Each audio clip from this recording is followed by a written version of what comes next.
Listo. Muy bien, vamos a comenzar entonces con, como les decía, con el anthrax o un carbunco, una enfermedad histórica también, que tiene varios nombres, ¿no? Y que también prestan a confusión, porque hay otra forma de presentación de anthrax que también lo tiene estafilococo, pero en este caso nos vamos a referir al anthrax producido por el bacilo de carbunco, como vamos a ver actualmente, ¿no? Les decía que es una enfermedad histórica debido a que hay reportes, incluso en libros históricos o bíblicos, de que pudo, digamos, formar parte de una de las plagas que azotó Egipto, ¿no? Que obviamente no tenemos ahí ninguna demostración microbiológica, por las características que describen, podría corresponder a anthrax, ¿no? El, fue el primer germen que se demostró y que producía enfermedad y que confirmó los postulados de Koch. Recuerden que alrededor de 1800, ¿no? Finales de los 1800, Koch planteó los famosos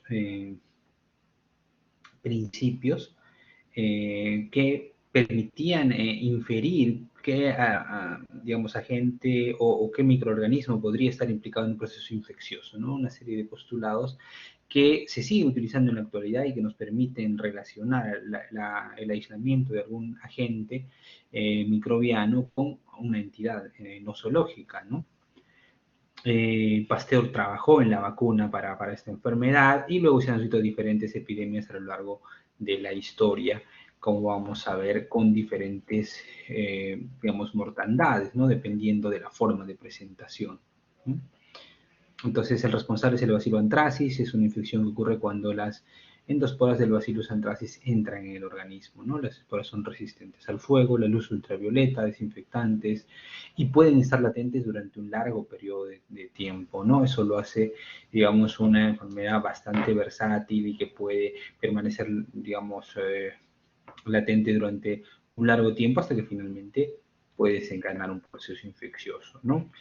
En la naturaleza es considerado una zoonosis, digamos, porque ocurre normalmente la infección en animales domésticos como vacas, ovejas, cabras, usualmente.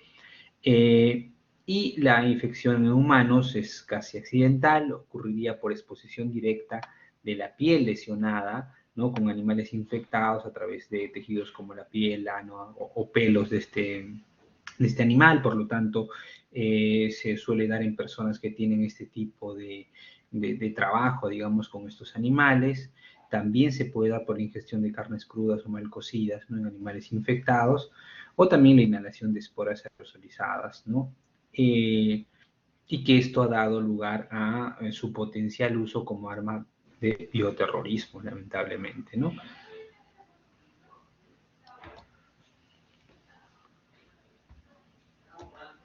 Oh, perdón, okay. Entonces es un bacilo gram positivo, catalasa positivo, ¿no? Entonces ahí se parece por eso un poco al estafilococo, por esa característica bioquímica, ¿no? Tiene una endospora central y es algo elipsoidal, aquí lo pueden ver, este pequeño punto blanco es la endospora que tienen, es aerobio estricto, tiene columnas como de cadenas, así que es casi como un estreptobacilo, no tiene flagelos, forma cápsula, y vamos a ver que su cápsula es importante en su patogenia, no causa hemólisis en los tejidos donde crece o en los agares, y es sensible a la penicilina, ¿no? Y esa es una de las características también importantes. También algunas otras características, vean que soporta un pH extremo entre 2 a 10, así que puede vivir en alcalinidad y en acidez, ¿no? Nuevamente eso lo hace un, digamos, potencial arma biológica, igual que soporta temperaturas extremas, y ustedes pueden ver, ¿no? Desde 5, 8 hasta 75 grados, ¿no? Se ha determinado que probablemente el origen del anthrax, los tipos A y B, tienen un ancestro filogenético común que se podría encontrar en el África, ¿no? Y de este han divergido, digamos, las dos formas más importantes que finalmente se distribuyen en el mundo. El reservorio normalmente van a ser el suelo, se considera el suelo por las esporas, básicamente. Las esporas, como les decía, debido a esa versatilidad que tienen de soportar temperaturas extremas, de poder digamos, vivir en esas condiciones o subsistir en esas condiciones, entonces se consideran como reservorios, ¿no? Entonces, eso se suele dar, obviamente, en regiones cercanas a la actividad agrícola o actividades ganaderas, ¿no? Y como decíamos, es un potencial arma de bioterrorismo porque estas esporas rápidamente se pueden aerosolizar, pueden transmitirse por vía respiratoria, teniendo alta mortalidad por esa forma de presentación, ¿no? Y vean ustedes estos cálculos, que si se liberaran al ambiente 50 kilogramos de Bacillus anthracis en el centro de una población con alrededor de 500.000 personas, ocurrirían 95.000 muertos y 125.000 hospitalizados, ¿no? Eso lo hace un arma potencialmente peligrosa, ¿no? Los grupos de riesgo, digamos, por áreas geográficas, está distribuido en el sur de Europa, también en Sudamérica, luego zonas de Asia y África. En ambientes rurales normalmente suele afectar a personas económicamente activas que, digamos, están en estas actividades ganaderas, más frecuente en varones, ¿no? Por lo tanto, personas que trabajan en el campo, campesinos, pastores, carniceros, etcétera, ¿no?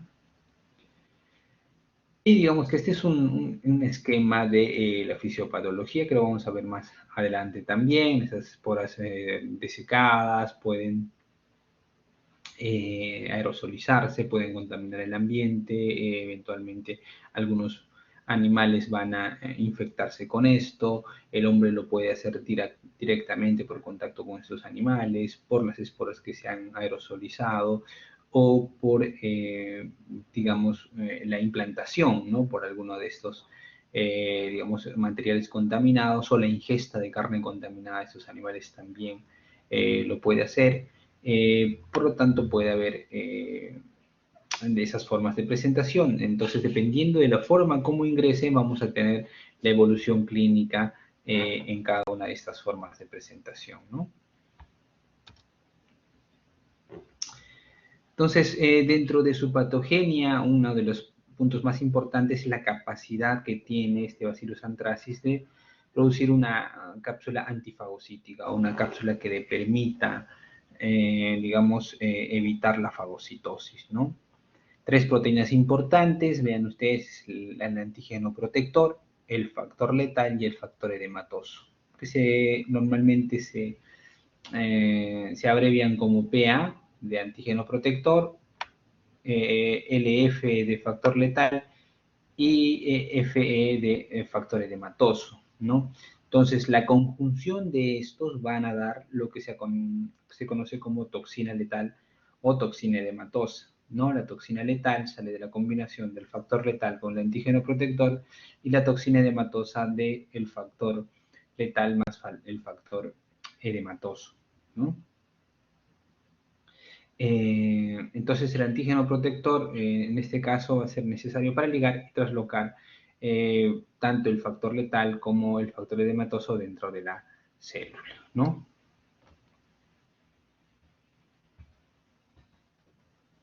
Entonces, hay tres formas de presentación clínicas importantes: la forma cutánea, la forma intestinal y la forma pulmonar, ¿no? Y estos traducen la forma como ha ingresado el Bacillus anthracis dependiendo de la forma como como ha sido su patogenia de transmisión, digamos, ¿no? Entonces, puede ser cutánea, como dijimos, cuando está en contacto directamente con el material contaminado a través de una laceración en la piel; intestinal, cuando se ingiere carne contaminada; o pulmonar, cuando las esporas se aerosolizan y estas ingresan a las vías respiratorias, ¿no?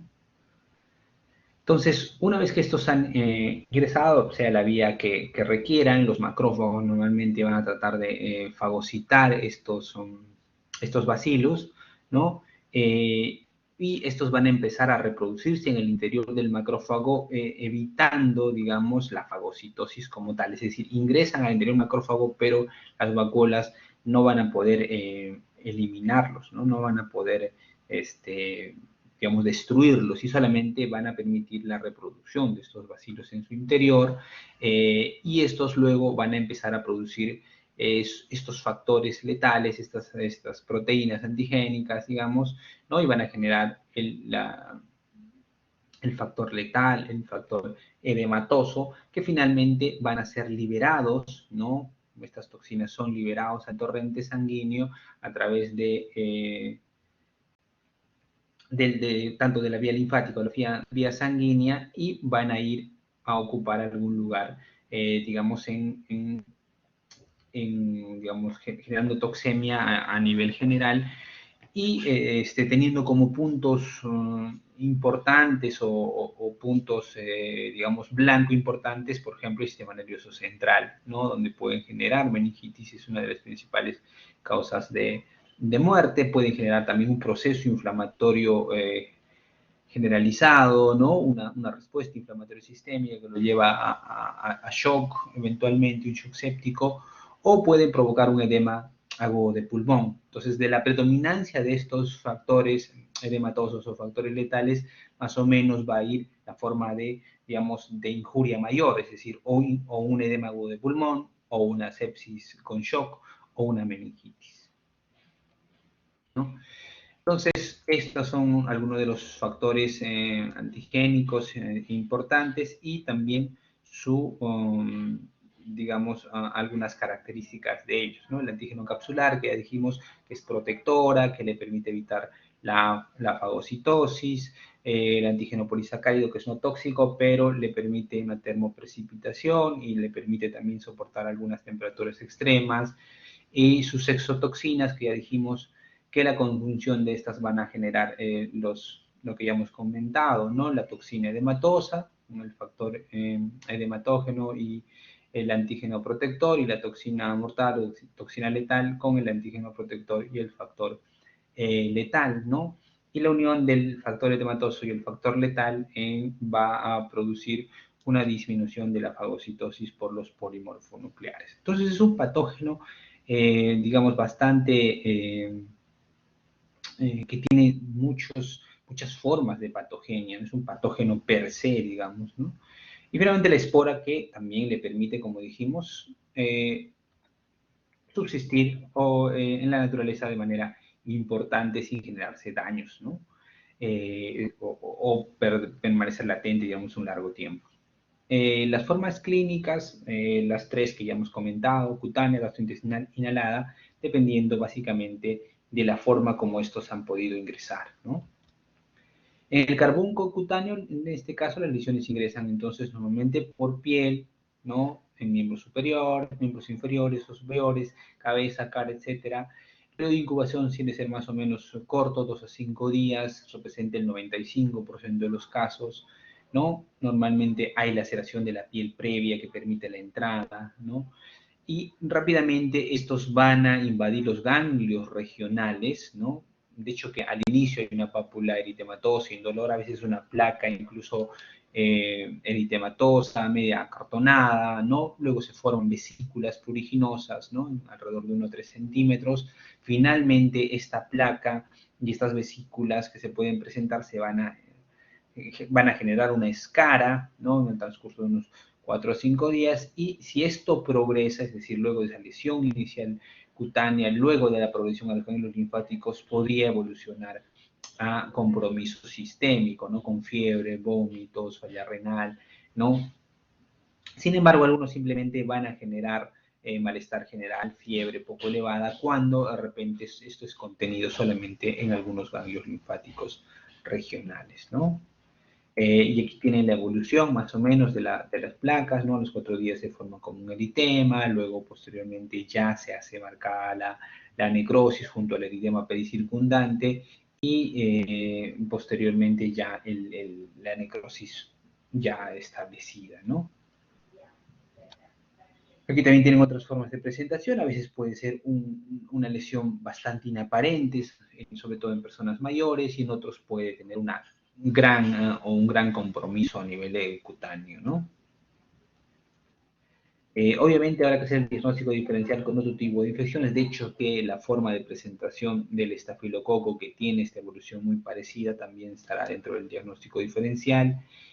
También están algunas formas de difteria cutánea, la peste, cuando el ganglio es unilateral, digamos, ¿no? El oxocelismo por esta evolución a placa niveloide, procesos vasculíticos o la úlcera chancroide también podrían tener esta presentación, ¿no? A nivel genital. En el carbunco gastrointestinal se produce por ingesta de carne contaminada, el periodo de incubación es un poco más largo, unos 7 días. En ocasiones puede haber compromiso faríngeo con lesiones en base de lengua, y en este caso ya la mortalidad es un poco mayor, casi llega al 50%. Luego del periodo de incubación va a haber inicialmente fiebre, náuseas, vómitos, diarrea. Luego estos van a migrar nuevamente hacia los ganglios mesentéricos. Nuevamente aquí van a ser captados por los macrófagos y el proceso que ya hemos visto de generar estas toxinas y factores letales. Y eso va a desencadenar dolor abdominal, hematemesis, diarrea sanguinolenta o evolucionar a un shock séptico, ¿no? Y puede generar ese tipo de lesiones a nivel de tracto gastrointestinal y en orofaringe también, de hecho por eso que es un diagnóstico diferencial de difteria, por ejemplo, ¿no? Las adenitis mesentéricas, que son muy características a nivel intestinal. Y finalmente veamos algo sobre el carbunco inhalado, ¿no? Esta es la forma más letal, esta es afortunadamente la menos frecuente, pero es la más grave, ¿no? Entonces, al inicio en la inhalación de las esporas, estos van a, digamos, presentarse con una infección respiratoria inespecífica, como malestar general, fiebre, tos seca, ¿no? Y posteriormente en un tiempo digamos, de evolución más corto, un tiempo de incubación más corto, van a evolucionar a una mediastinitis hemorrágica, porque nuevamente, ¿no? Estos van a emigrar o van a ser atrapados en los ganglios linfáticos regionales, donde los macrófagos van a tratar de fagocitarlos y ahí se produce, digamos, la síntesis de esas toxinas que ya hemos mencionado, ¿no? Esto va a evolucionar a dificultad respiratoria debido a esta medicinitis en progreso o el compromiso pulmonar directamente o la acción de las toxinas, ¿no? Y este edema puede progresar hacia cuello, tórax o mediastino, ¿no? Vean que la dosis infectante es menos de 5 micras, ¿no? Lo cual trae como alrededor de 50.000 esporas. Un periodo de incubación puede ser un poquito más largo en algunos casos, sobre todo en el caso de que evolucione a meningitis, ¿no? Con una mortalidad bastante alta, 89 a 97% antes de que se descubrieran los antibióticos, ¿no? Actualmente sigue siendo alta, vean, 45% es un número importante con tratamiento antibiótico, es decir, con tratamiento llega a 45%.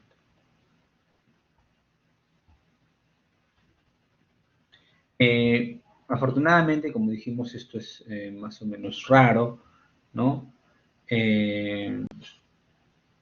Usualmente fatal, ya dijimos, puede tener dos fases en algunos casos, lo han descrito como una etapa inicial de 4 días y luego un deterioro rápido con distrés respiratorio, aunque no siempre se da esa transición.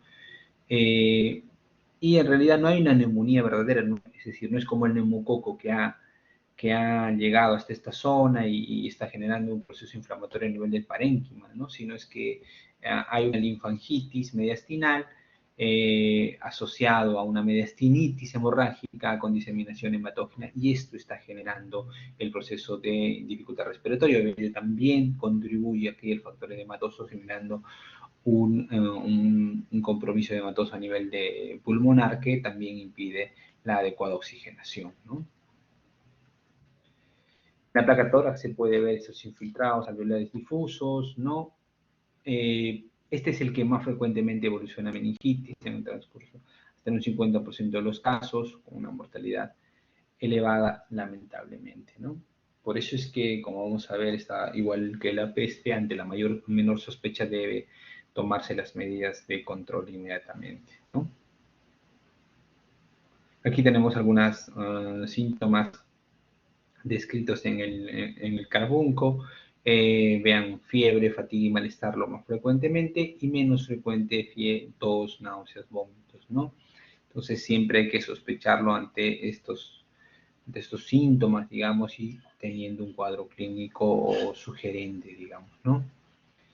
La meningitis se da como una complicación rara, puede darse en el contexto tanto de un proceso, digamos, de una sepsis, puede evolucionar a meningitis, incluso de una forma cutánea podría evolucionar, pero es mucho más raro, es más frecuente que se dé por formas pulmonares, ¿no? Ahí evoluciona más rápidamente en meningitis, pero podría hacerlo de cualquier ubicación, en realidad, digamos, en la historia natural puede llegar a generar meningitis, ¿no? De los casos reportados, algunos casi anecdóticos han logrado sobrevivir, la mayoría muchas veces no logran hacerlo, ¿no? Si se hace la punción lumbar, el líquido cefalorraquídeo suele reportarse como hemorrágico y puede, digamos, en los casos fatales, cuando se ha hecho las respectivas necropsias, se ha encontrado una hemorragias digamos, en todas las zonas meningias y que tienen una distribución como un gorro o un casquete de cardenal, le han denominado, ¿no? Pues este cuadro clínico que, digamos, es raro para nuestro contexto, se presenta más en zonas ganaderas y la forma pulmonar suele ser bastante infrecuente, afortunadamente. Si se sospechara, tendríamos que buscar en hemocultivos, ¿no? O tinción Gram, buscando estos bacilos Gram positivos. De hecho, si nos ponemos a revisar los bacilos Gram positivos que pueden generar un proceso nosológico, digamos, no son muy frecuentes, ¿no? Tenemos Bacillus anthracis, por ahí tenemos algún Corynebacterium o Listeria y digamos, más de eso no hay, ¿no? El propio Corynebacterium, por ahí, pero no hay muchos bacilos gram positivos que sean patógenos, ¿no? Y este es uno de los pocos.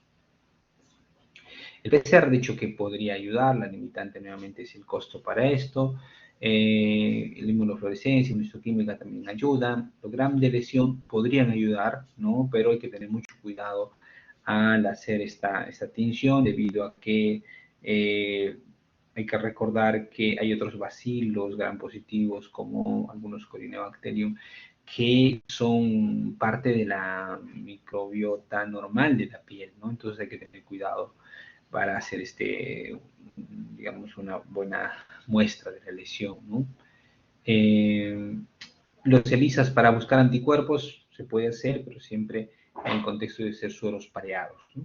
Es decir, en muchas enfermedades infecciosas no podemos encontrar digamos, el agente etiológico directamente, pero indirectamente podríamos hacer un dosaje de anticuerpos donde deberíamos ver la elevación de los anticuerpos en las pruebas de ELISA, no con una elevación de 4 veces el valor inicial dentro de 2 semanas de diferencia, ¿no?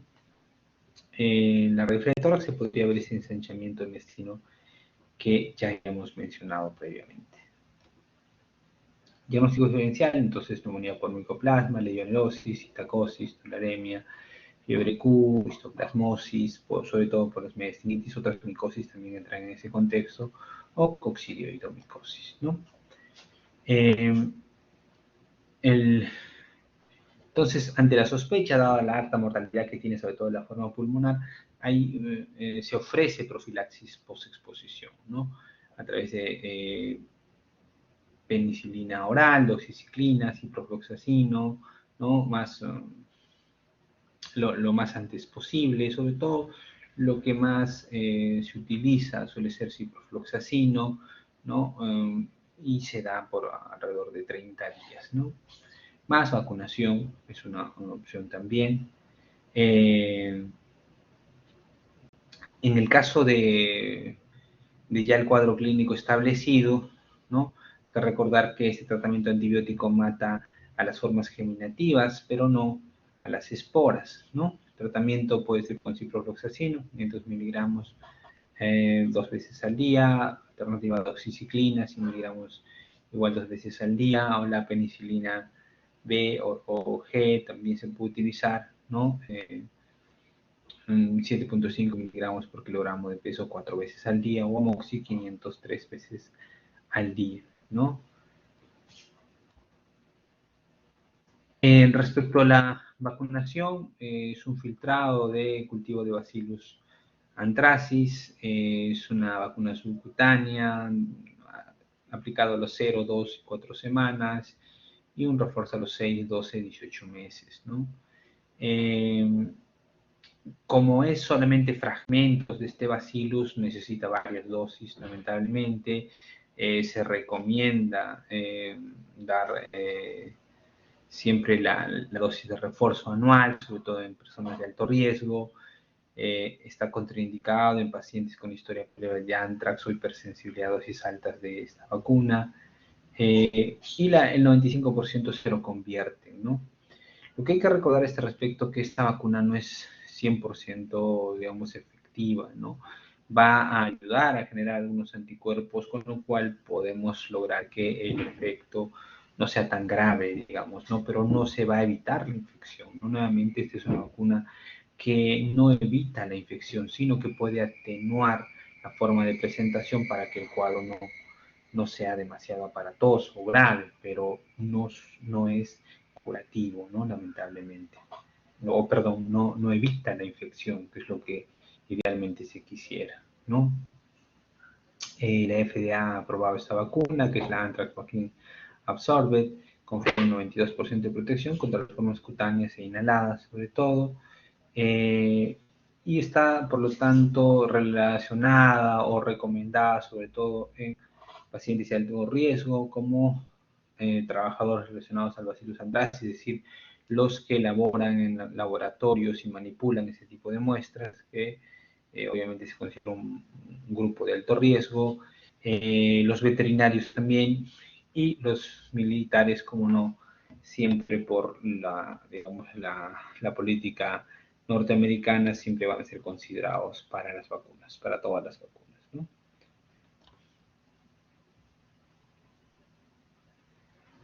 Muy bien, entonces, eh,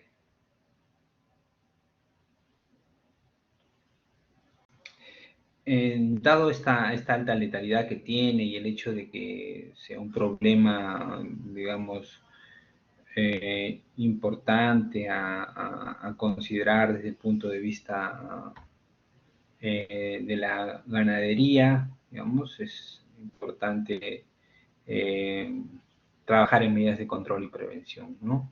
Entonces aquí es importante los programas que permiten, digamos, las buenas prácticas de crianza de estos animales, ¿no? Eh,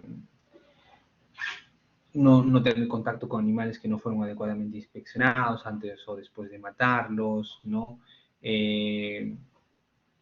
Si los animales o ocurre un brote en sus animales, estos deben ser cremados o enterrados adecuadamente, no, digamos, consumir carne de animales que han, han muerto, digamos, de manera rara o sospechosa, ¿no?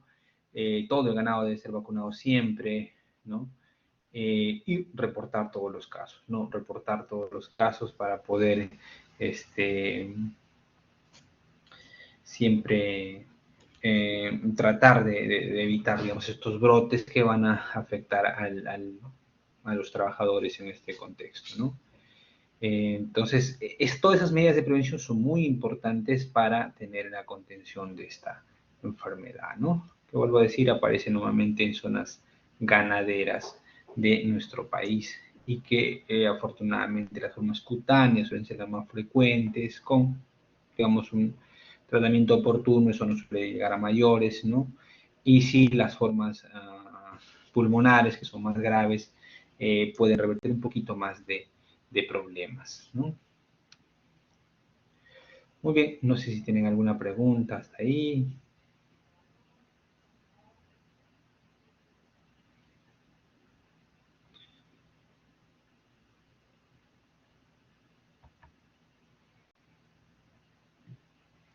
Igual tienen el chat, por favor, para poder hacer cualquier pregunta. Y mientras se animan a hacer alguna pregunta, una consulta o aclarar algo, por favor, la pueden hacer por el chat, como les dije. Perdón, déjenme revisar.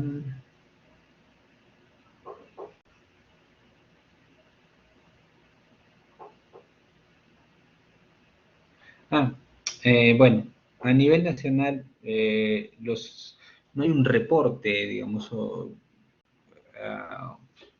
100% certero de los casos de anthrax, ¿no? Si bien es una enfermedad de notificación, los casos de anthrax son escasos a nivel nacional, reportados, ¿no? Reportados. Debido a que obviamente hay cierta reparo, sobre todo la gente que trabaja en estas, junto con ganado, ¿no? Porque si reportan casos de anthrax, se les cae saneamiento, etcétera, por lo cual hay un subregistro probablemente los casos de anthrax, ¿no? Así que no conocemos la real situación de anthrax en el país, ¿no? Los casos reportados parecen escasos según lo que finalmente se reporta, pero se cree que hay un subregistro debido básicamente al temor que se tiene de si reportan un caso, digamos, se activa toda una serie de mecanismos para digamos, ver en qué proceso se está fallando, ¿no? Si no están vacunando adecuadamente a sus animales, si no están teniendo buenas prácticas de manufactura, si de repente ocurren brotes, no los están cremando, etcétera, ¿no? O sea, todo el proceso hay que revisar y debido básicamente a todas esas medidas, no conocemos lamentablemente el real impacto de esta enfermedad en nuestro país.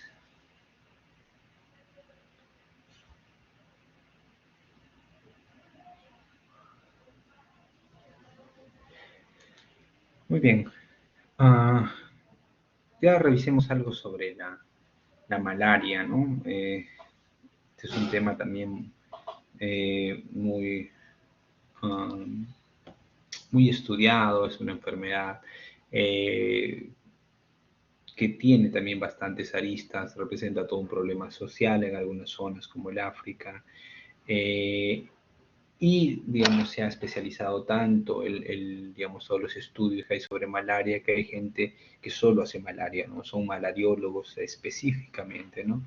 Debido a que, como les decía, hay varias aristas en el proceso para, digamos, tratar de controlar o prevenir la malaria y también tratarla, porque vamos a ver que el proceso de resistencia también se ve a nivel de este protozoario y eso hace que, digamos, se den también esfuerzos para mejorar esto o generar nuevos blancos terapéuticos para este protozoo, ¿no?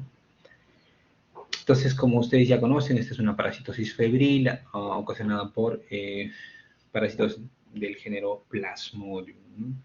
Vivax y Falciparum son los más comunes, los más conocidos y más diseminados en todo el mundo. Y una cosa importante que no debemos olvidar, el único reservorio importante es el hombre, ¿no? Ciertos, digamos, mamíferos lo pueden tener, sobre todo algunos monos o gorilas, pero esa es la menor cantidad de casos, ¿no? Hay que considerar en el caso de la malaria desde el punto de vista epidemiológico como que el único reservorio importante es el hombre. Por lo tanto, cuando tenemos esa situación sería una enfermedad que podría ser potencialmente controlada, ¿no? Algunos datos de interés sobre la malaria, algunos creen que viene del italiano malaria, que significa malarie, o malaire, perdón, o el paludismo del latín palus, pantano, debido a que se asociaba a un proceso febril de personas que estaban cerca de estos pantanos, ¿no? Y ya desde tiempos muy antiguos se empleaba la corteza de quinina para tratar estas fiebres con buenos resultados, digamos, ¿no? Posteriormente, en el 44 ya consiguen sintetizar un producto químico de esta corteza de quinina y en 1898 se descubre el ciclo que involucra al anófeles, ¿no? Y lamentablemente, a pesar de todos los esfuerzos que se tienen, la estadística sigue siendo bastante desalentadora, ¿no? Cada 2 minutos fallece un niño a causa de paludismo y esto, eh, digamos, sigue siendo preocupante, ¿no? muy preocupante. Esta estadística es del 2019 y vean, sigue siendo, ¿no? Antes era casi cada minuto fallecía un niño, digamos, ahora cada 2 minutos, pero tampoco es que hayamos avanzado mucho, ¿no? Y vean que sigue habiendo reportes importantes en todo el mundo, siguen habiendo cientos de millones de casos en casi todo el mundo, 87 países involucrados. Es cierto que el 90% de los, digamos, de los casos están en el África subsahariana, donde esto es un problema terrible, como vamos a ver. Y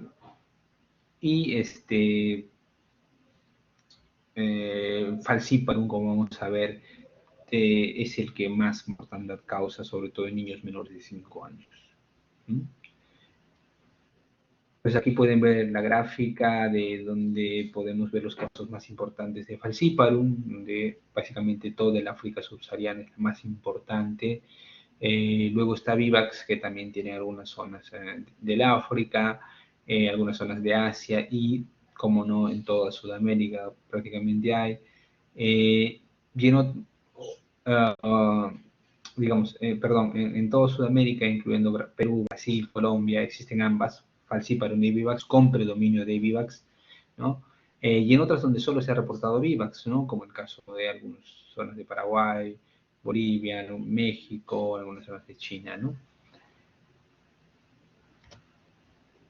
En las Américas, digamos que el 48% de todos los casos están en Brasil, normalmente en el área andina representa alrededor del 43%, siendo el Perú alrededor del 6.12% de todos los casos, ¿no? Entonces, si bien en números no es tan importante, sigue siendo una enfermedad que sigue causando mucha morbilidad, sobre todo, ¿no? Para nosotros. Algunas tasas o indicadores importantes desde el punto de vista entomológico. Uno es la tasa de inoculación entomológica, que sería el número de picaduras por mosquito infectado que sufre una persona al año.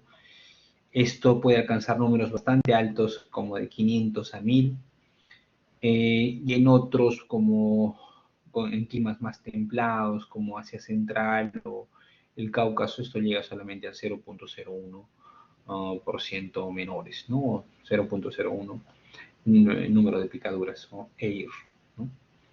Entonces, esto es una medida más o menos de la prevalencia, ¿no? Esto se correlaciona con la prevalencia en diferentes sitios, ¿no?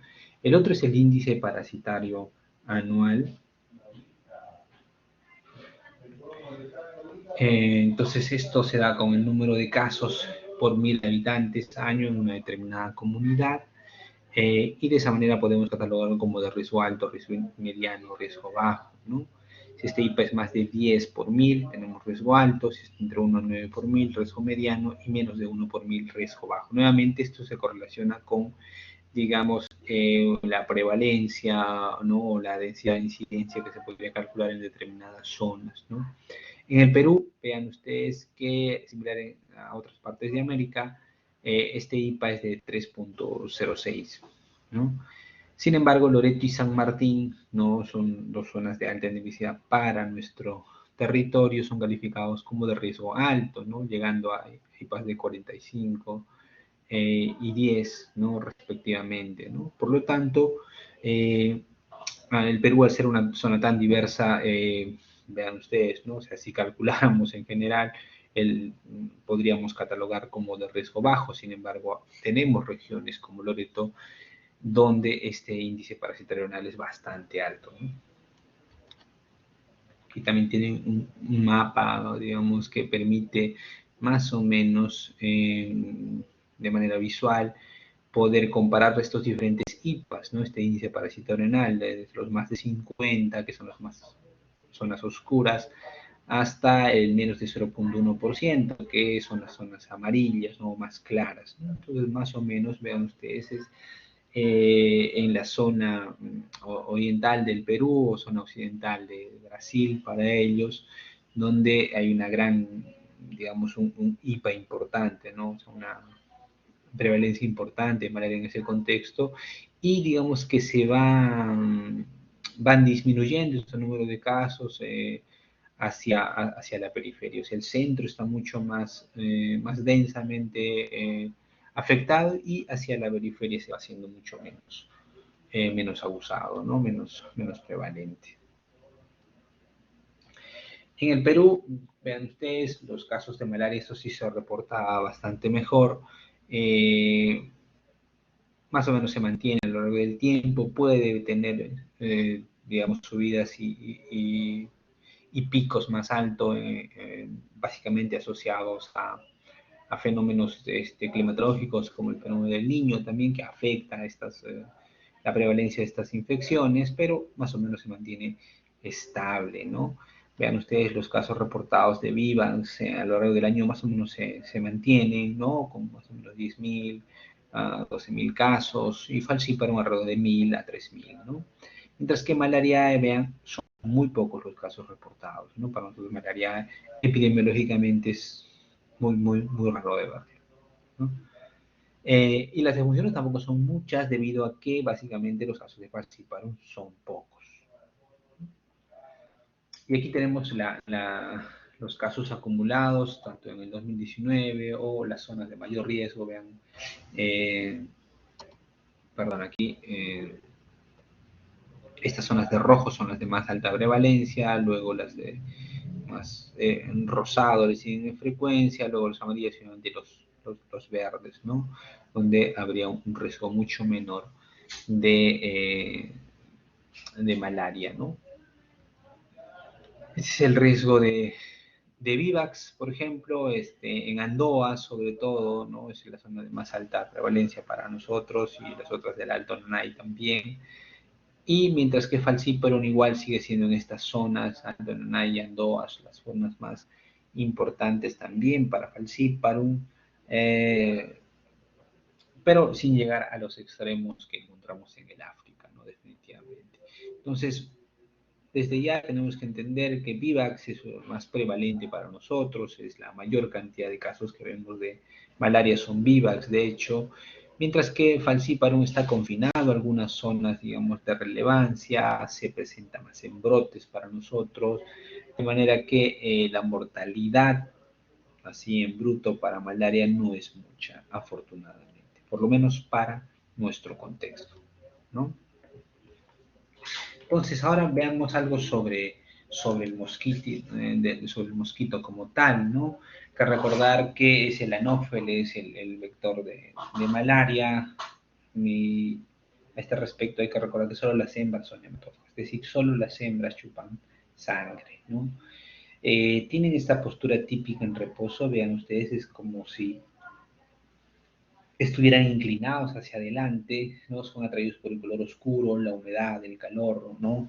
Y la mayoría pican al anochecer, ¿no? A partir de las 6 de la tarde usualmente. Más de 400 especies de anófeles dispersos en el mundo, 70 son capaces de transmitir la malaria. La anófeles ya es el vector más importante en el África subsahariana y en otras zonas endémicas, y en el Perú 40 especies de mosquitos anófeles. Solo 10 son vectores importantes y dentro de este el más importante el Pseudopuntipectis. Tener que para nosotros los vectores más importantes son el Pseudopuntipectis y el Albimanus usualmente, ¿no? Estos mosquitos pasan por las 4 fases características de estos artrópodos, pasando por huevo, larva, pupa y adulto, ¿no? Siendo que las 3 primeras, huevo, larva y pupa, la desarrollan en el agua, ¿no? Y dura ese ciclo, digamos, entre 5 a 14 días. Y el estadio adulto ya, obviamente, lo hacen fuera de este contexto o fuera del agua, ¿no? Y viven alrededor de un mes. Aunque lo usual es que la mayoría no pase a las 2 semanas o cuanto menos que olvidan esas 2 semanas, ¿no? Y durante ese tiempo depositan entre 50 a 200 huevos y el lapso de tiempo desde huevo hasta adulto puede tardar entre 10 a 14 días, pero puede acelerarse hasta 5 días en adecuadas condiciones de humedad y temperatura, ¿no? Aquí tienen un cuadro diferencial entre el Anófeles y el Aedes, que es importante, digamos, desde el punto de vista entomológico para poder, digamos, hacer los respectivos estudios entomológicos, porque de hecho que en las zonas periurbanas nos interesa saber si hay Aedes, ¿no? Y en las zonas más rurales de repente más Anófeles. Y una forma de diferenciarlos que es bastante característica es la disposición de las larvas. En el caso de la Aedes, vean ustedes, es un plano inclinado, o sea, solamente una parte de este Aedes está pegado de la larva, perdón, está pegado a la superficie del agua, debido a que el sifón respiratorio, ¿no? Esta pequeña estructura que tiene en uno de los extremos de la larva del Aedes le permite respirar. Entonces solo necesita estar pegado ese sifón respiratorio a la superficie del agua, por lo que el resto de la larva está libre y normalmente adopta esta posición, esta disposición, ¿no? Mientras que en el Anopheles, al no tener este sifón respiratorio, toda la larva debe estar pegada a la superficie del agua, ¿no? Porque tiene que respirar, ¿no? Entonces, cuando encontremos larvas que están sobre el ras del agua son anófeles, mientras que cuando las larvas están solamente pegados por uno de los extremos y están muy móviles, normalmente es más aedes, ¿no? Respecto a los vectores, ya dijimos el Pseudopundipectis son los más importantes.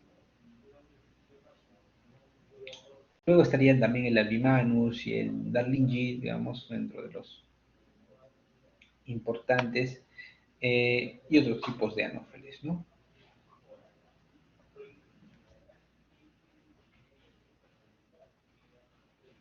Aquí tienen un cuadro bastante interesante sobre la disposición, ¿no? Y sus características de estos vectores anófeles, ¿no? Ahí tienen el Pseudopundipectis, el Albimanus, el Darlingio, el Vanarroche, ¿no? Digamos, relacionados con el meste, que más frecuentemente se encuentran estos vectores, el pico que tienen en qué determinado mes y el horario de picadura incluso, ¿no? Entonces, si bien estos datos digamos, no son muy relevantes en la práctica clínica habitual, es importante más o menos conocerlos y también interpretarlos en ese contexto, ¿no?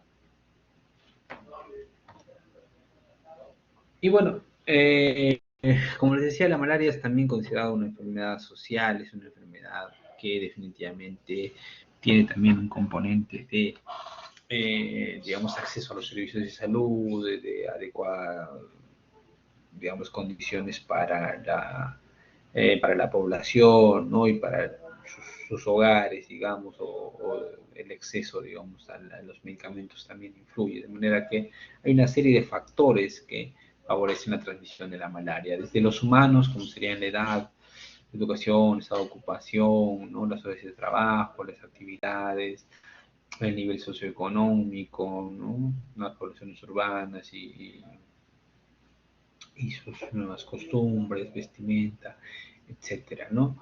Desde el punto de vista vectorial, la presencia del vector en un área geográfica, digamos, que queramos estudiar, la susceptibilidad a insecticidas, que también ha sido importante en lo histórico de estos mosquitos, y no solamente el anófeles, sino también el aedes, ¿no? Los horarios de picadura, la longevidad de estos mosquitos, etcétera, ¿no? Y dentro del vista parasitario, las especies y cepes de Plasmodium, ¿no? Y su resistencia a los fármacos. Entonces, la conjunción de todo esto, la interrelación que pueden tener estos van a permitir, digamos, llegar a explicar un poco el comportamiento de la enfermedad, ¿no? Porque esto se va a contextualizar en condiciones de vivienda, factores climáticos sobre temperatura, humedad, ecológicos como sembríos, hidrografía, topografía, o sea, cambios que pueden haber en la naturaleza en el contexto, o algunos servicios de salud, ¿no? Con recursos humanos, capacitación, etcétera. Y ahora vemos algo sobre el agente etiológico, ¿no?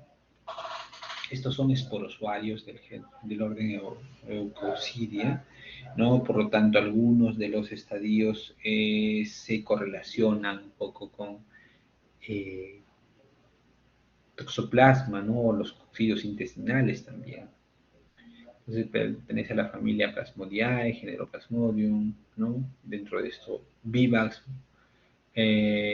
Malariae o Vale han sido siempre los más estudiados, los más conocidos usualmente, y Falciparum la forma más grave, ¿no? Y ya ha pasado un tiempo, ya no es tan recientemente, pero el Knowlesi también ha ingresado como parte de los plasmodium que pueden producir enfermedad en las personas, ¿no? Lo que pasa es que este tipo de plasmodium depende también mucho de la zona geográfica, ¿no? El Knowlesi, de hecho, no ha sido reportado fuera de algunas zonas de África, ¿no? O algunas zonas eh, de Asia, ¿no? Igual que el ovale, ¿no? Están confinados a zonas específicas y que no se han reportado fuera de ese contexto. Y aquí pueden tener la distribución que tienen. Falciparum obviamente está en todo sitio, igual que Vivax, ¿no? Eh,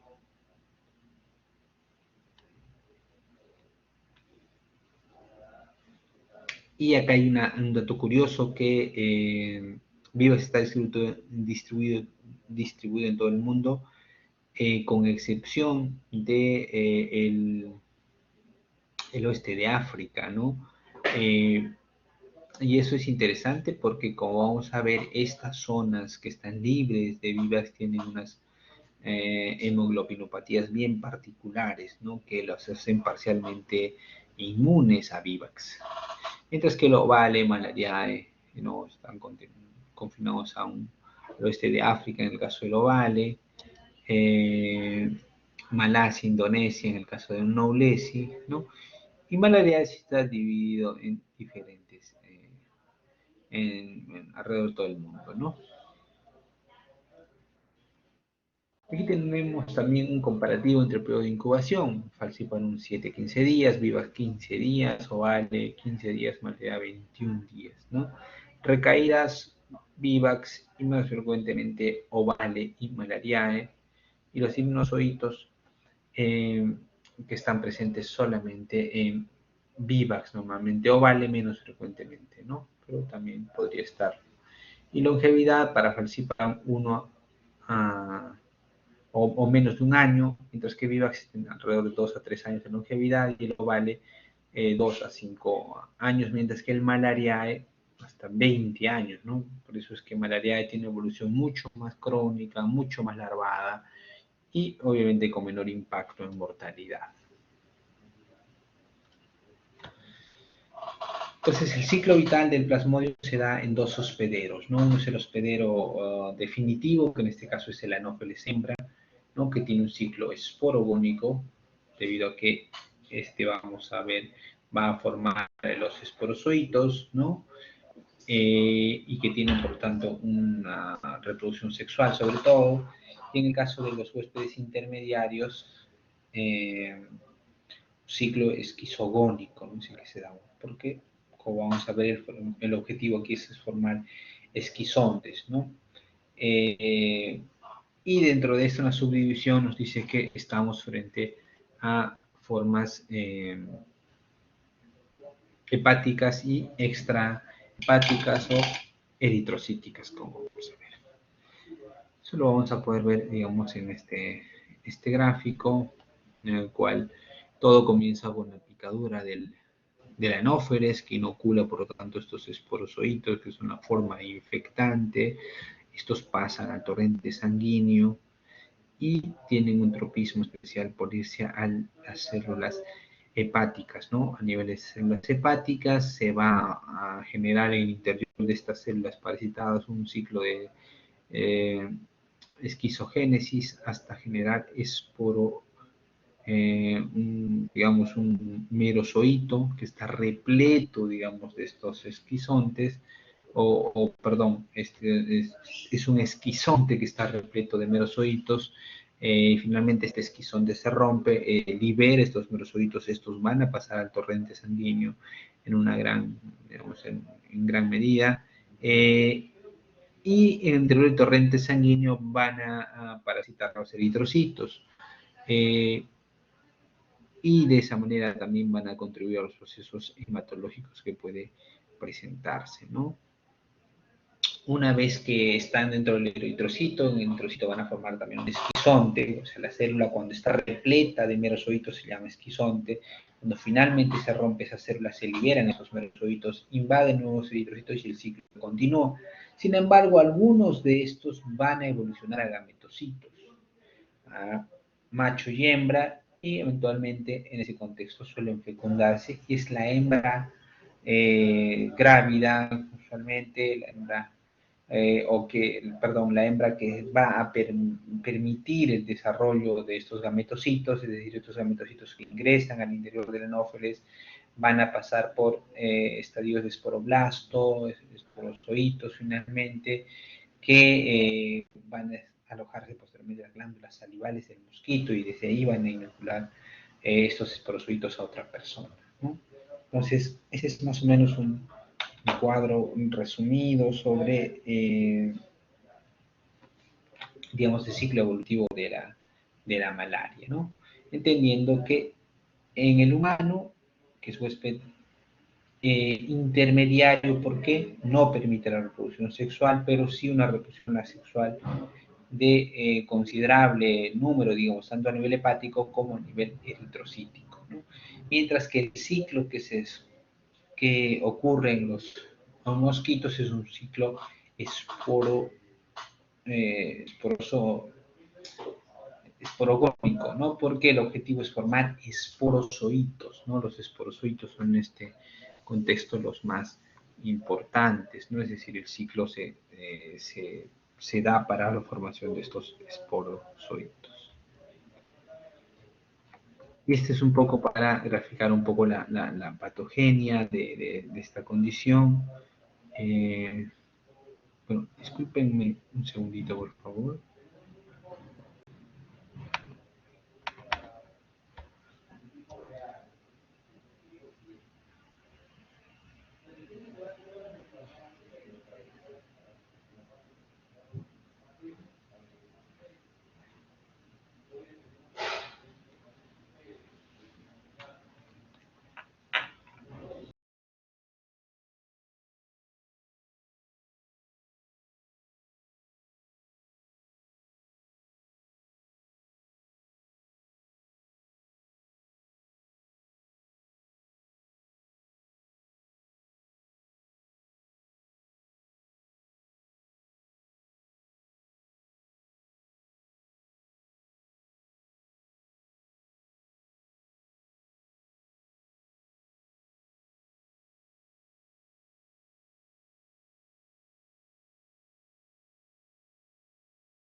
Muy bien.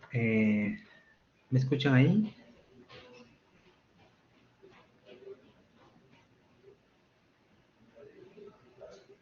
Sí se lo escucha, doctor. Ah, ok, ok. Gracias.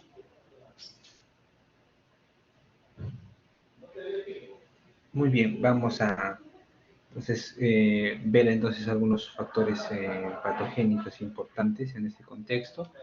Entonces, hay varios factores que pueden intervenir en que finalmente se desarrolle alguna forma, de alguna forma, o que pueden explicar la evolución a cuadros, digamos, menos graves y más graves en malaria, ¿no?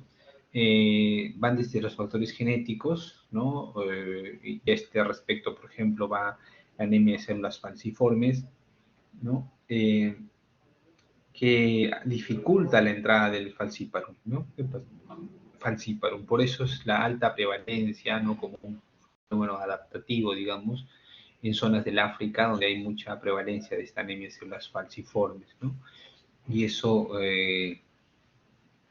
genera, digamos, uh,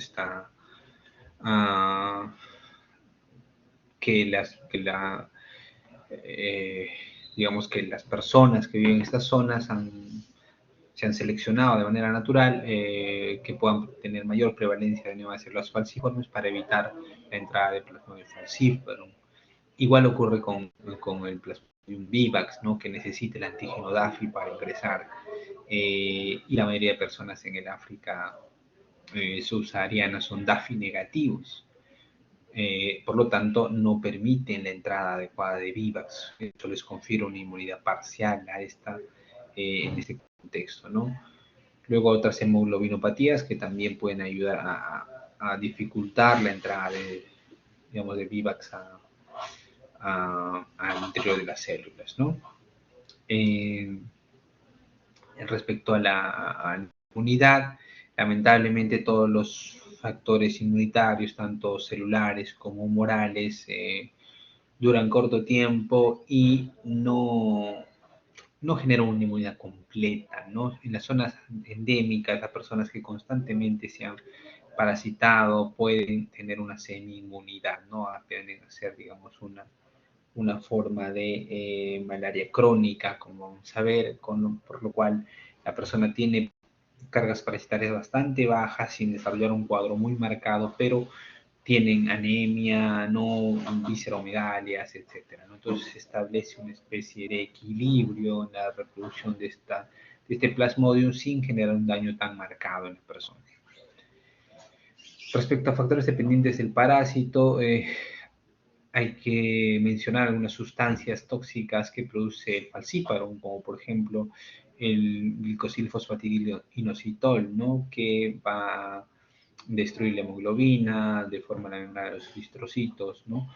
Eh, entonces, eso explica en parte por qué un falciparum tiene esa evolución tan brutal, digamos, tan tórpida, ¿no?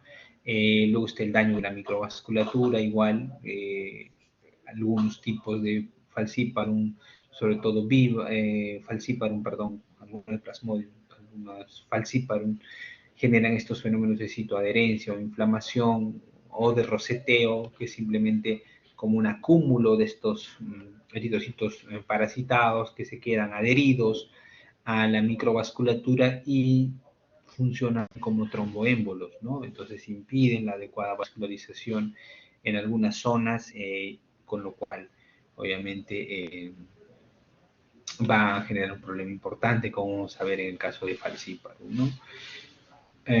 Por otra parte, también se reactivan procesos de evitación del sistema inmunológico, como, digamos, los hematíes que no expresan el HLA tipo 1 y evitan a los citotóxicos. Entonces, es una característica de los eritrocitos y que son blanco de malaria. Y por otra parte, igual, los fenómenos de citoadherencia, es decir, al quedarse atrapados en la microvasculatura, evitan que el sistema reticular endotelial los destruya, ¿no? Y finalmente está la carga parasitaria también.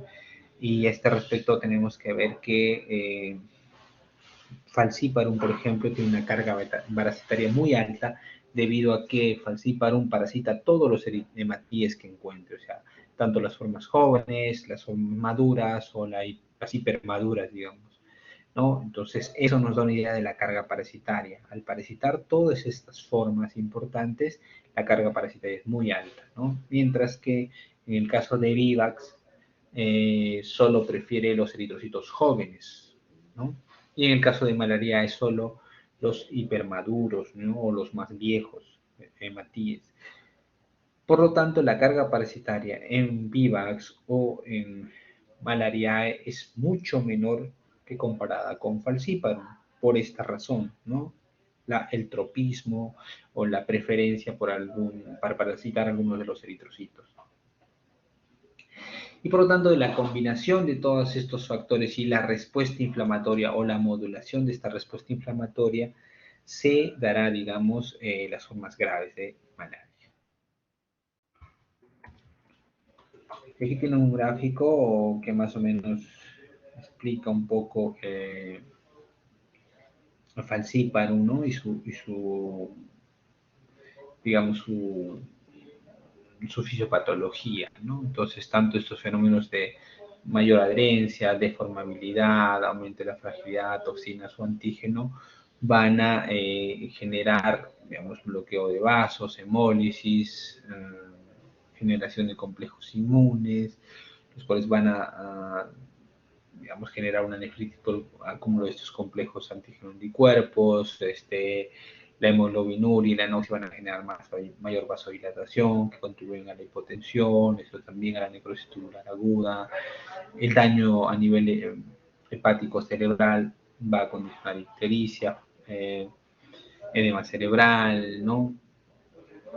Y que finalmente van a desencadenar un proceso de disfunción orgánica múltiple, ¿no? Con falla renal, cerebral, edema agudo de pulmón, falla hepática que condiciona la muerte. Entonces hay varios factores que explican un poco la evolución a esta forma tan tórpida, sobre todo en falciparum.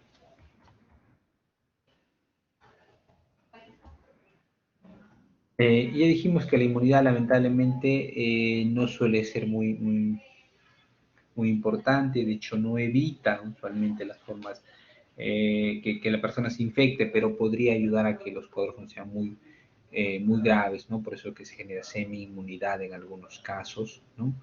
Se ha hablado de estos anticuerpos protectores, antimerozoitos, ¿no? Sin embargo, vamos a ver un poco más de eso al hablar un poco de las vacunas, ¿no? Pero digamos que no desempeñan un rol fundamental, digamos, para evitar la infección, pero sí su regulación va a estar directamente implicada en el desarrollo de formas graves. Y las manifestaciones clínicas, por lo tanto, dependerán de la especie de Plasmodium y de esta, uno de los factores más importantes que puede explicar las manifestaciones clínicas es la densidad parasitaria. Y esto se explica a su vez por la afinidad de los eritrocitos o de algunos Plasmodium por los eritrocitos, ¿no? Ya dijimos que Vivax y Ovale prefieren, claro, nomasitos jóvenes, ¿no? O glóbulos rojos jóvenes, perdón, mientras que Falciparum prefiere todos y Malaria es solamente a hematíes maduros, ¿no? Por otra parte, en algo influirá la inmunidad del paciente, sobre todo si ha estado ya en contacto previo con malaria, ¿no? Y obviamente el tiempo al diagnóstico también determinará la forma de presentación, ¿no? Entonces, respecto a las manifestaciones clínicas, se pueden dividir, digamos, en 3 o 4 fases, ¿no? La primera es el acceso simple o la primera infección, luego la fiebre periódica muy característica, el paludismo visceral evolutivo y la malaria grave o complicada, ¿no? Dentro de la cual encontramos la cerebral y la complicada per se. Aquí también tiene un cuadro resumen que compara las manifestaciones en falciparum, vivax, oval y malaria, ¿no? Solo la primera va a falla multiorgánica, los demás normalmente no hay ese secuestro periférico, igual la enfermedad microvascular difusa, el daño por hipoxia, hipoglicemia, ¿no? O sea, más en estos casos tiene una parasitemia mucho más, menos agresiva, digamos. Y malaria sí, al generar una infección crónica, se ha relacionado con procesos inflamatorios crónicos que podrían generar, por ejemplo, una glomerulonefritis por inmunocomplejos, entre otros, ¿no? Aquí también, básicamente, para rescatar esto, vean el promedio de la parasitemia en vivax, ¿no? Alrededor de 20.000, mientras que falciparum llega entre 20.000 a 500.000, ¿no? A 500.000 eh, eh, digamos, parásitos, ¿no? Eso, entonces, solo recordar ese dato, ¿no? La mayor carga parasitaria en falciparum ya nos recuerda que el cuadro es más aparatoso en estos. Entonces, el acceso simple o primoinfección, de la que hablábamos, el primer estadio, digamos, clínico, este se presenta en el 90% de los casos, el sujeto normalmente no inmunes o foráneos, digamos, y este periodo de incubación puede ir de 7 a 17 días, ¿no? Dependiendo de la especie también. No tiene periodicidad, es decir, estos pacientes tienen fiebre continua, entonces eso es un dato no menor, ¿no? Porque siempre algunos piensan que una vez que se infecta de malaria tienen ese ciclo característico de terciana o cuartana. Y hay que recordar que al principio no ocurre eso, no ocurre eso, ¿no? Y si bien existe el riesgo de infección, no suele ser el más marcado, ¿no?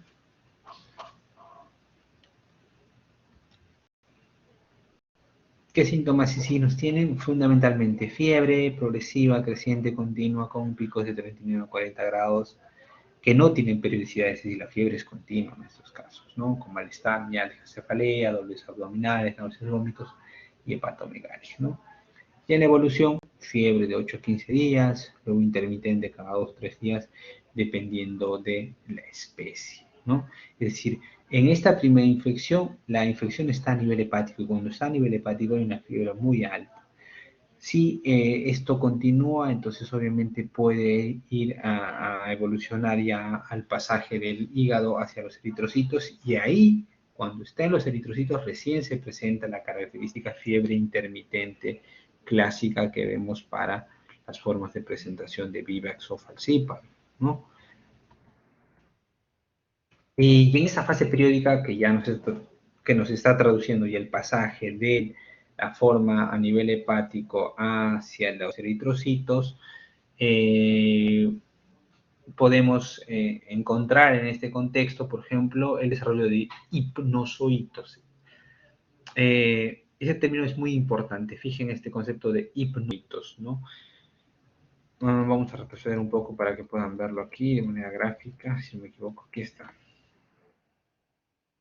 Estos esquizontes a nivel hepático, acá lo estoy señalando, ¿no? Un esquizonte es una célula repleta de merozoitos, este es el esquizonte.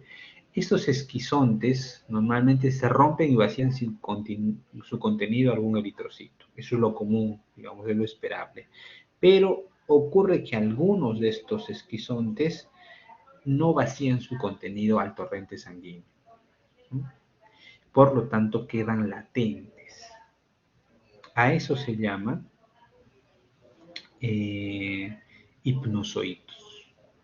Entonces, estos hipnozoitos son importantes porque se ha visto que estos son responsables de las recaídas que pueden haber en algunos casos, ¿no? Entonces, aquí se generan estos hipnozoitos, sigue el acceso de primoinfección, ¿no?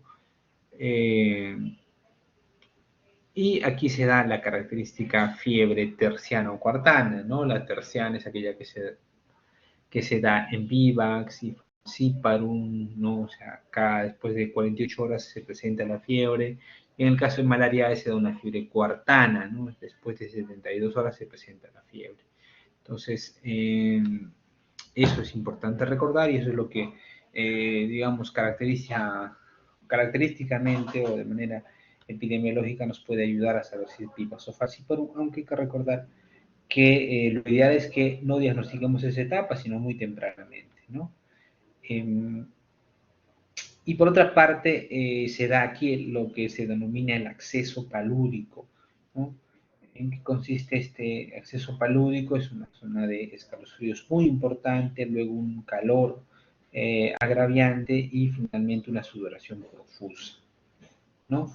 Y en la primera etapa entonces habrá temperatura, ¿no? Escalofríos violentos, aumenta ligeramente el tamaño, eh, la PA puede bajar, y eso dura alrededor de una hora.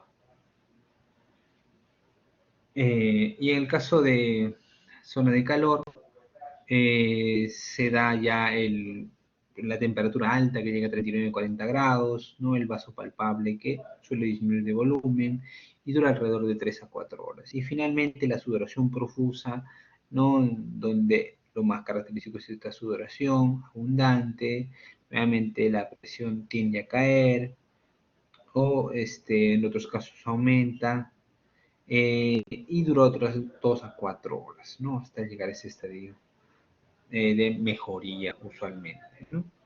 Entonces, este acceso palúdico es en general particular para todos los tipos de plasmodium. O sea el tipo de plasmodium que sea, normalmente puede haber este acceso palúdico, ¿no? ¿Qué otras características tiene esta fase periódica? La periodicidad que dijimos en terciano o cuartana, la evolución que desaparece luego de 18 42 horas, ¿no? No signos de malignidad o de repente no hay signos de alguna cuestión similar, y todavía normalmente no hay riesgo de complicación, por lo menos en estos primeros estadios. Posteriormente, nuevamente en la historia natural, ya están en los eritrocitos y de los eritrocitos pueden pasar a afectar un órgano blanco, ¿no? Entonces, en sujetos de zonas endémicas, las infecciones suelen ser masivas, repetidas, no reciben tratamiento de profilaxis, no reciben tratamiento eficaz, resistencia parcial al tratamiento, ¿no? Y la evolución de estos pacientes en esa fase de paludismo visceral evolutivo es una anemia, palidez, astenia, disnea, edema, esplenomegalia y temperatura, ¿no? Entonces es importante recordar estos signos y síntomas que pueden aparecer, ¿no? Como que son comunes a muchas enfermedades crónicas, pero aquí es importante mencionar la anemia, la astenia, la disnea, ¿no? La esplenomegalia, que se van a presentar en este contexto. Finalmente, la malaria grave o complicada, que en este caso ya afectará un órgano blanco en específico, ¿no? Que puede ser la afectación a nivel del sistema nervioso central, insuficiencia renal aguda, anemia hemolítica severa, edema agudo del pulmón, hiperparasitemia, población intravascular diseminada, entre otros, ¿no? Y para malaria complicada vamos a seguir por tanto estos criterios tanto clínicos que hemos mencionado, paraclínicos y los indicadores de mal pronóstico, ¿no? Sobre todo los parásitos o la parasitosis con cargas o densidades parasitarias muy altas, ¿no?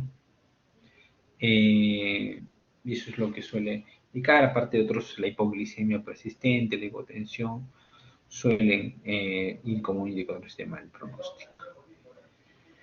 Y el compromiso cerebral, el coma, es característico y está asociado a una tasa de muerte de un 15 a 20%. Entonces, eso suele ser la tasa de mortalidad normalmente, ¿no?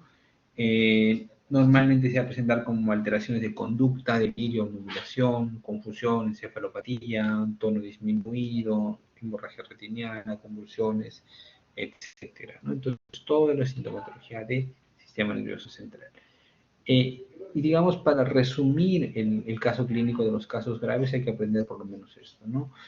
Se considera como caso grave todo caso confirmado de malaria que presenta uno o más de los siguientes signos de alarma: deterioro del estado de conciencia, anemia severa, parasitemia severa, signo de insuficiencia aislada, como a nivel renal, cardiovascular, hepático o pulmonar, ¿no? Entonces, eso es lo que hay que tener en cuenta en malaria grave. Para nosotros, afortunadamente, no es un problema. Se presenta solo en brotes Vivaxi. Digamos, vean ustedes que la mortalidad es bastante baja, ¿no? ¿Quiénes están en riesgo para esta forma grave? Sobre todo gestantes, niños de 5 años, no inmunes, asplénicos.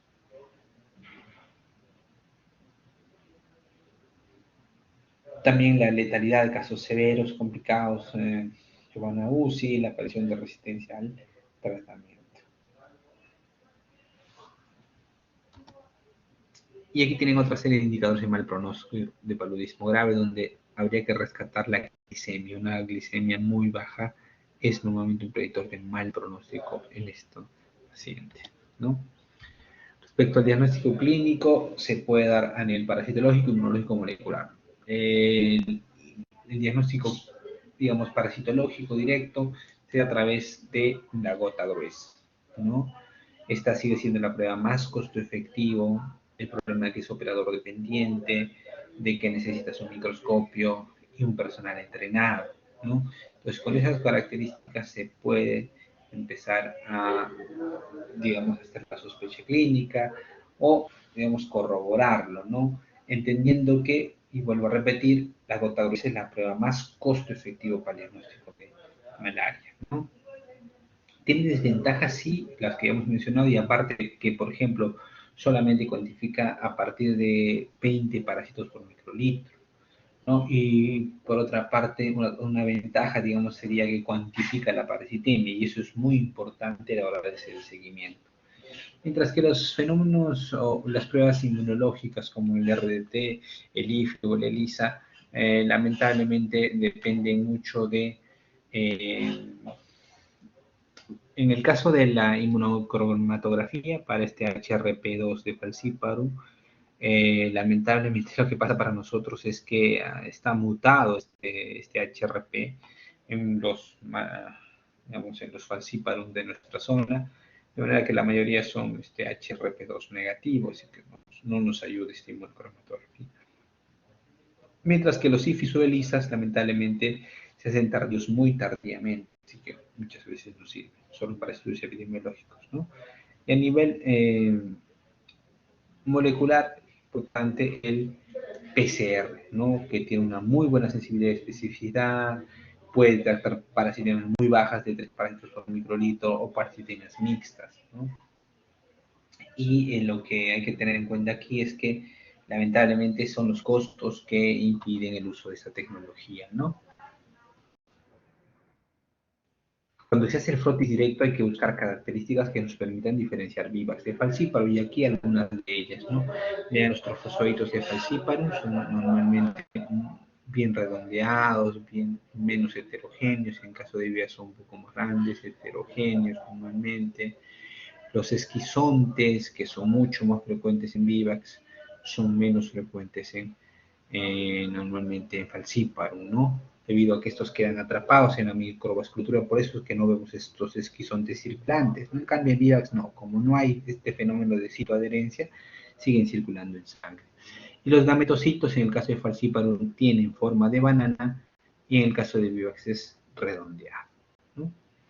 Aquí también tienen una aproximación de cuando decimos dos cruces, una cruz de la lectura de gota gruesas, ¿no? Si decimos X sub 2, nos está refiriendo a 40, 60 parásitos por 100 campos, una cruz es un parásito por campo, dos cruces, 2 y 20 campos, eh, tres cruces, 21 a 200 parásitos y más de o 4 cruces, más de 200 parásitos por campo.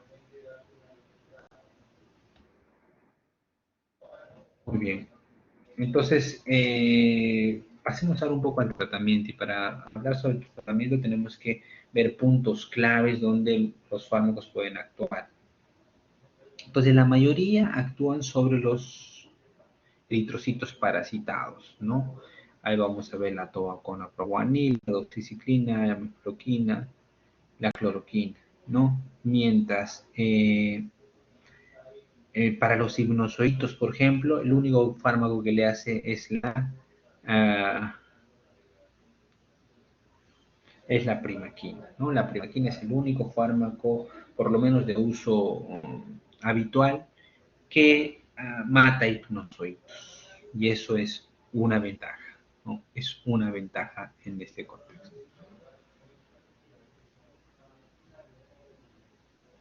Y aquí tienen algunas características de los esquizonticidas tisulares, ¿no? Oh, perdón, aquí. Normalmente van a hacer medicamentos como la clonidina o proguanil, ¿no? Los esquizonticidas tisulares con formas ísticas latentes, tenemos el utilizado para recaídas, ¿no? El esquizonticidas hemáticos actúan en la etapa de los eritrocitos asexuados, sobre todo a nivel eh, sanguíneo, ¿no? Y los gametocidas, que son muy pocos, actúan sobre estos gametocitos. En el caso de la primaquina también tiene ese efecto.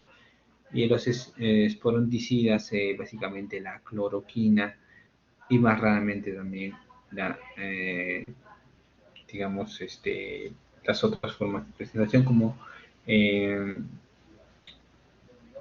proguanil, por ejemplo, mefloquina.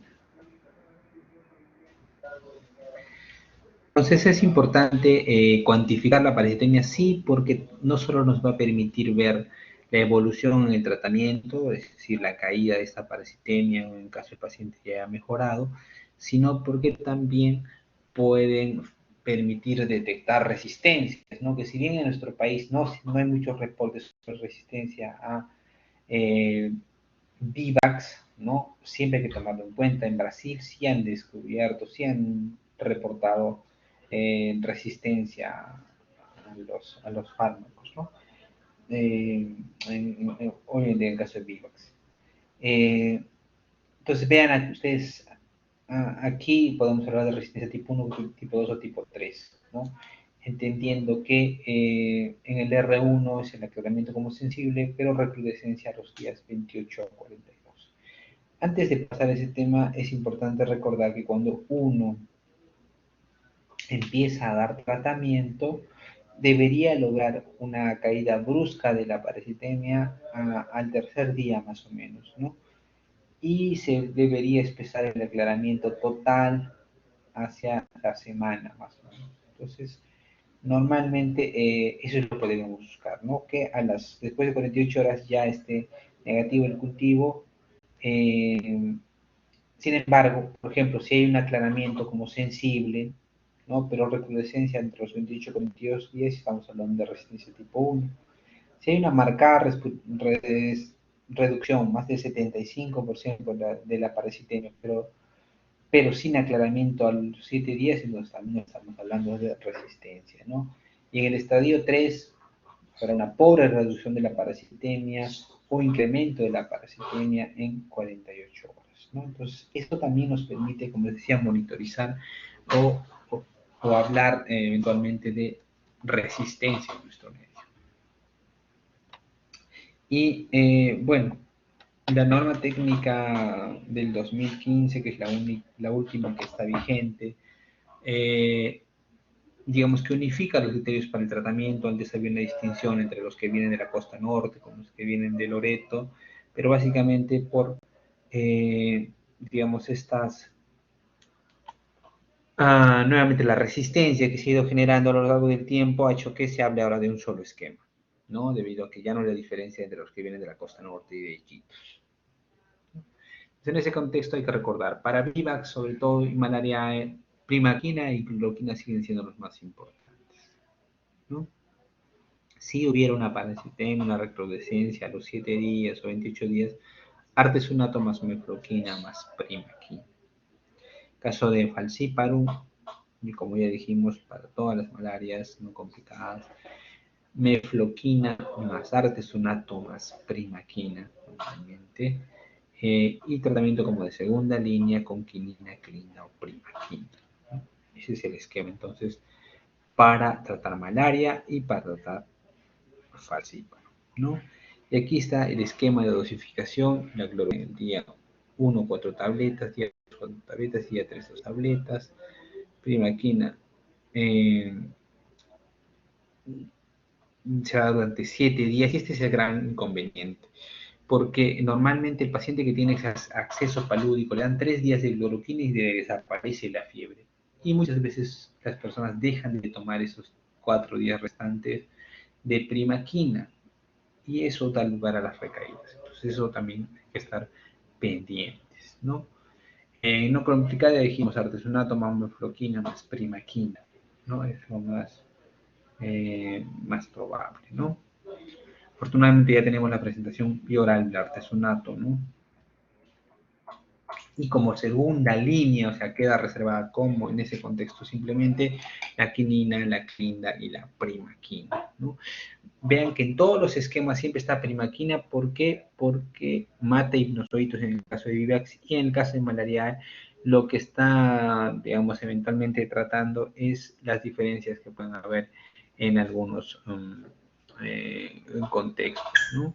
Eh, Hay que recordar que en el caso de la quinina es un fármaco no depurado completamente, que tiene múltiples efectos. La quinina siempre hay que tratar de darlo en contexto hospitalario para estar revisándolo, porque la intoxicación puede ser muy rápida con esto, ¿no?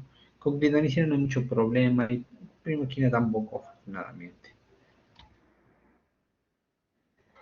Y a pesar de que tenemos esta norma técnica y que nos da una normativa sobre el tratamiento, lo preocupante es la creciente resistencia, y la OMS nos hace también saber también, digamos, ¿no? Entonces nos dicen, por ejemplo, que los esquemas a nivel mundial están basados en artesunato. El artesunato es el backbone del tratamiento, y tenemos al arte meterlofentrina, artesunato mefloquina, artesunato eh, y artesunato sulfadoxina pirimetamina, ¿no? Eh, mm, Discúlpenme un segundito, señor.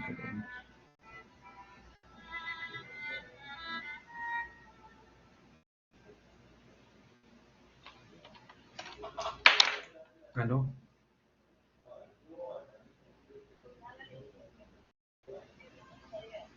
Ya, escúchame, ya le he pagado, pero dice que había sido, no me he fijado, el 18 de diciembre, dice. 18 de diciembre, dice. No, ya me fijé, ya lo había pagado, pero ya recibí también. Ya le voy a mandar el link cuando sea, el 18 de diciembre. Ya yo voy a hablar con Carlitos, termino de exponer y yo voy a hablar con él, yo le voy a explicar.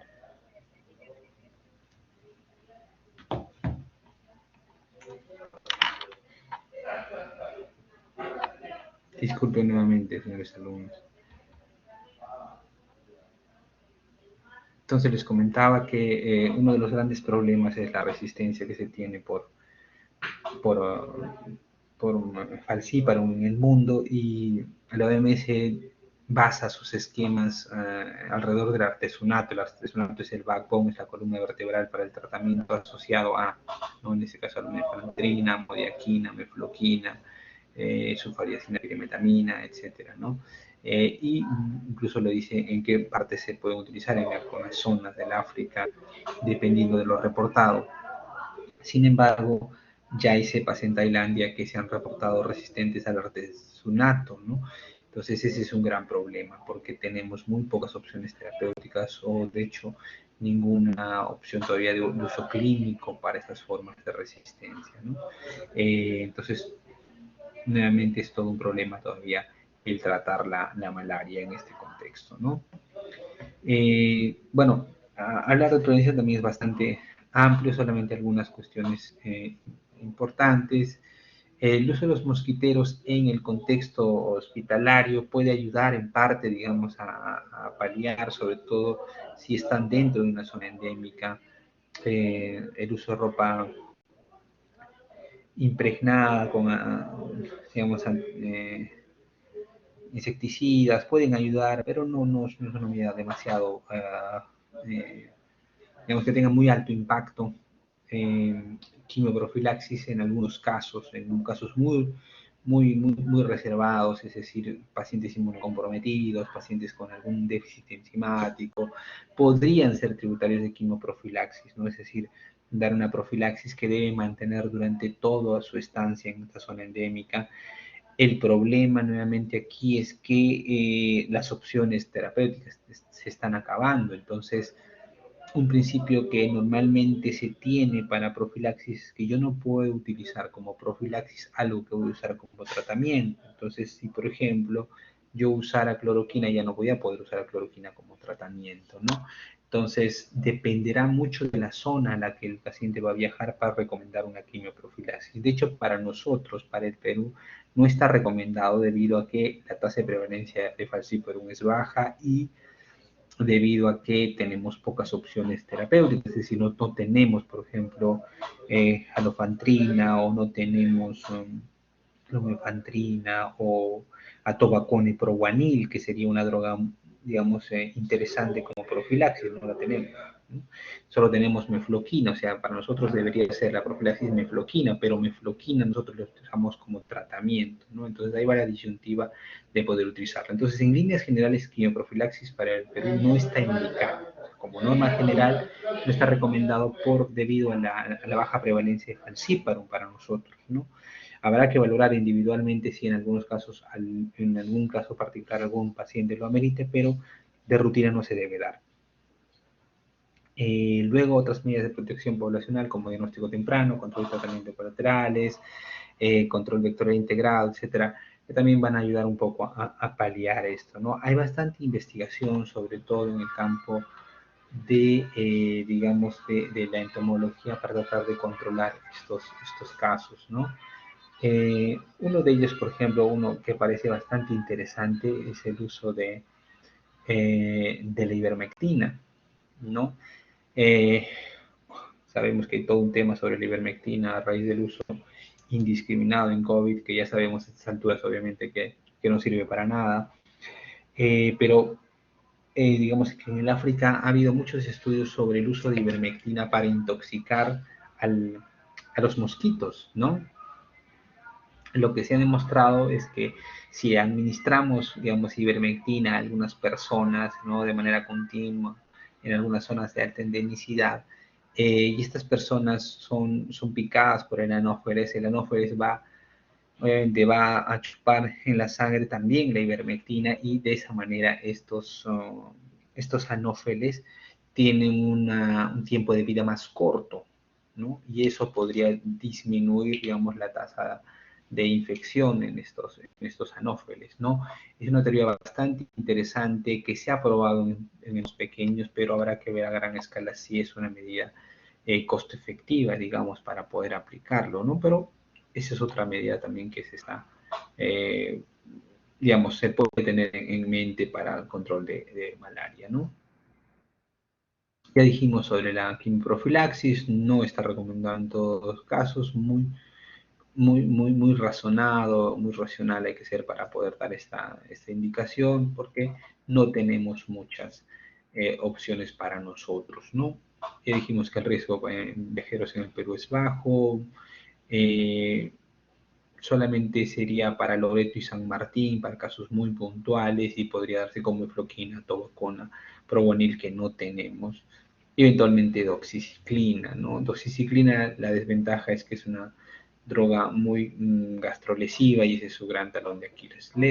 Luego de eso no debe indicarse debido a que el riesgo es moderado abajo normalmente, ¿no? Esas son las drogas que se podrían usar como quimioprofilaxis, pero vuelvo a decir, eso dependerá de la zona geográfica, ¿no? Existe una especialidad que se llama medicina del viajero, eh, que, digamos, vela por estos pacientes que hacen turismo a zonas, digamos, exóticas o alejadas, digamos, del contexto habitual. Y en ese caso, por ejemplo, el uso de la cloroquina se podría dar en algunas zonas donde todavía falciparum es sensible, pero esas zonas son muy pocas, ¿no? En América Central existen algunas zonas que pueden ser sensibles a todavía cloroquina, pero son muy contadas excepciones, ¿no? Luego la otra opción sería mefloquina, que como dijimos, si voy a usar mefloquina tengo que tener algo para rescatarlo, tipo alofantrina o lumefantrina, que para la mayoría de países no hay. Doxiciclina una alternativa, y atobatona, probonil, que sí podría ser una buena alternativa, pero tampoco tenemos en el Perú. Y uno de los grandes, digamos, una de las grandes búsquedas que ha tenido siempre la medicina ha sido el encontrar una vacuna contra la malaria, ¿no? Ha habido muchísimos intentos, de generar una vacuna. El problema nuevamente es que, como les decía previamente, la inmunidad no es completa, ¿no? O sea, la inmunidad natural que se genera no es completa ni completamente neutralizante para esta infección, de manera que cualquier vacuna que creemos no va, digamos, evitar la infección o va a limitar por completo el daño. Por eso es que la mayoría de vacunas que se generaban tenían una pobre inmunidad, pobre respuesta o pobre efectividad clínica finalmente. En este caso, por ejemplo, esta vacuna denominada la Mosquirix, ¿no? Que demostró que era capaz de reducir el paludismo en niños con una efectividad de 4 por cada 10 casos de paludismo clínico y 3 de cada 10 de paludismo grave, potencialmente mortal. Y a pesar de esta baja efectividad, porque vean, 3 de cada 10 o 4 de cada 10 es poco, o parece poco para una vacuna, pero dada la alta mortalidad que tiene falciparum para los niños, ¿no? En este caso los menores de 5 años en el África, la OMS ha autorizado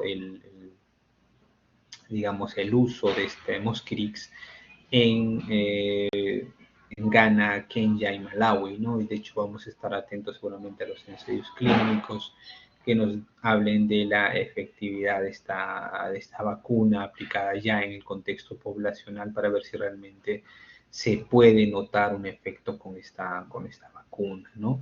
Sería interesante poder ver los resultados de este ensayo clínico, sabiendo que la efectividad, digamos que, por lo menos en el ensayo clínico, no era, digamos, del todo, digamos, como se quisiera, ¿no? Pero a pesar de eso, se da la aprobación debido a la alta mortandad que genera malaria, ¿no?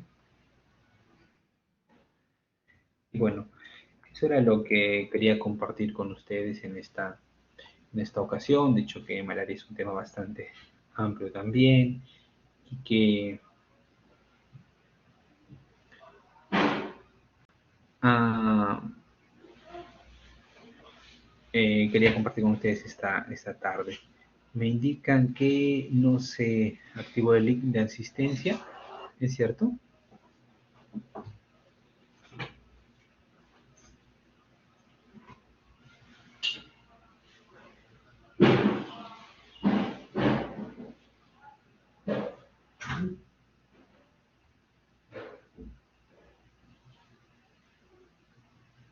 Ah, ya, sí se activó, excelente.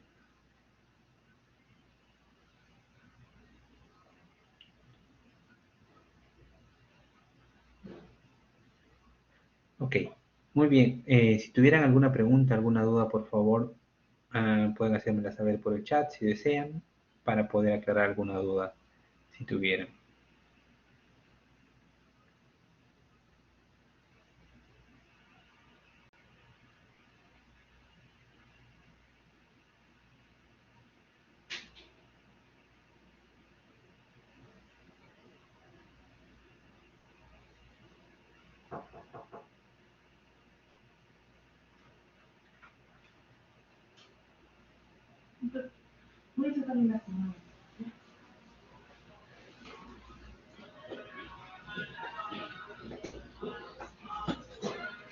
Bueno, sobre el Plasmodium knowlesi, eh, el knowlesi es un, digamos, se encontró primero en grandes primates, ¿no? Los grandes primates que en las zonas de algunas zonas de Asia, ¿no? Y no tiene una evolución grave, normalmente es un cuadro bastante más benigno, más crónico, se parece un poco a malaria, ¿no? Entonces no hay muchos datos sobre este caso, ¿no? No parece ser un cuadro demasiado grave, afortunadamente. Nos preguntan sobre las gestantes, sí, efectivamente, no hemos hablado mucho sobre eso.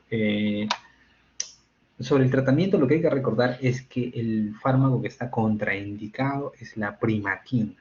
La primaquina sí tiene, digamos, alguna relación, sobre todo en animales, con malformaciones congénitas, de manera que no se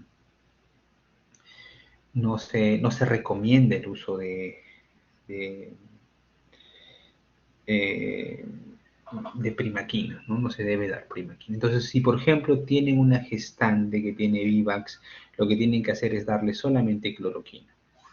le dan solo cloroquina, ¿no? Le dan los 3 días con el cual van a evitar la fiebre y luego le dan cloroquina una vez por semana, ¿no? Una vez por semana hasta finalizar la gestación y luego ya de dar a luz, ¿no?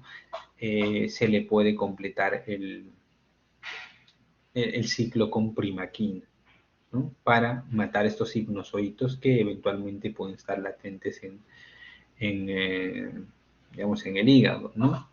Entonces, esa es la consideración más importante, ¿no? Evitar la primaquina. No hay problema de diferirlo en realidad, porque la primaquina siempre se da en el contexto de matar solamente hipnozoitos, ¿no? Si bien es cierto, pueden tener cierta acción sobre los gametocitos, normalmente no suele tener un impacto grande en el cuadro clínico en sí. El matar gametocitos, en el caso de falciparum sobre todo, es importante porque rompe la cadena epidemiológica, es decir, si ustedes matan gametocitos en la persona, cuando el mosquito viene y chupa sangre, ya no se lleva estos gametocitos y por lo tanto ya no completa el ciclo en el mosquito, ¿no? Entonces, esa es digamos, la utilidad que tiene la primaquina. O sea, esta droga es bastante útil para nosotros y de hecho, como les decía, no hay ninguna alternativa clínicamente significativa, por lo menos hasta el momento.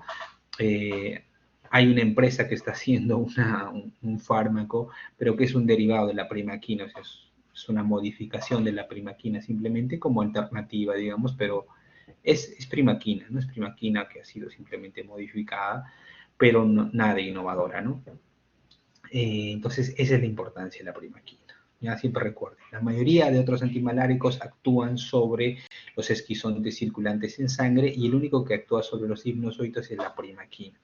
Esa es su utilidad y su talón de Aquiles es que está contraindicado en gestantes y también en pacientes que tienen déficit inmunitario de la glucosa 6-fosfato deshidrogenasa, ¿no? Esta enzima que permite la captación de glucosa, que es raro felizmente en nuestro medio. Si el paciente tuviera este tipo de afectación, por ejemplo, está contraindicado darle primaquina, ¿no? Muy bien, si tuvieran alguna pregunta más.